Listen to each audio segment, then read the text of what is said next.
జగన్ తాత ఏం పీకలా, తండ్రి ఏం పీకలా, ఇదేం పీకుతాడా బాబు? భలే ఉన్నాం. మా ఇంటర్ జాతి కదా, గడ్డం ఇది కూడా గడ్డం పీకలేదు.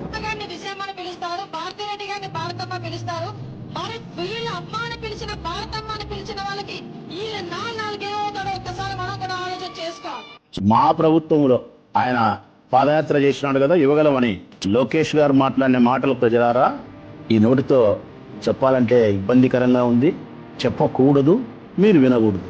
కానీ మీకు అర్థం కావాలి కాబట్టి ఒకసారి నా మనసును దుప్పటి గప్పి మాట్లాడుతున్నా. నా మనసుకు వాడు జగన్ గారు లండన్కి పోయి ముండలను దెంగనీకి వినాడా, ఇది ఇట్టే రావాలా ప్రజలారా, వినాలా.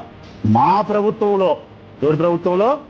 మా ప్రభుత్వంలో మీరు మాట్లాడితే కేసు కూడా లేదు, మీ మీద కేసు కూడా లేదు.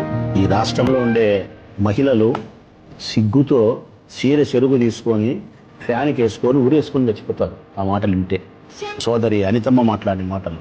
హోమ్ మినిస్టర్, ఈ రాష్ట్ర హోంశాఖకు సంబంధించిన మంత్రి ఒక మహిళ, ఒక చెల్లెలతో సమానం. మాకు ఏం మాట్లాడుతాడనే?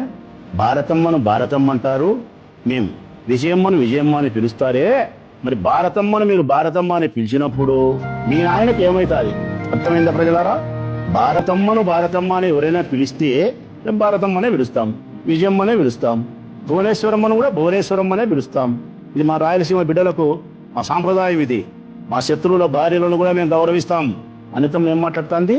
భారతమ్మను భారతమ్మ అని పిలుస్తారే, విజయమ్మను విజయమ్మ అని పిలుస్తారే, మీరు అమ్మ అని పిలిచిన తర్వాత మీ నాయనకు ఈ మాట వింటే ఈ రాష్ట్రంలో ఉండే మహిళలు చీర చెరువుతో ఊరేసుకొని చచ్చిపోరా? ఇది హోమ్ మినిస్టర్ గారి యొక్క చెల్లెల యొక్క మాటలు. ఇది ఈ రాష్ట్రంలో ఉండే మహిళలందరూ అవలంబించాల్సినటువంటి ఉన్నతమైన భాష. తెలుగు భాషలో ఉన్నతమైన విధి విధానం ఇది.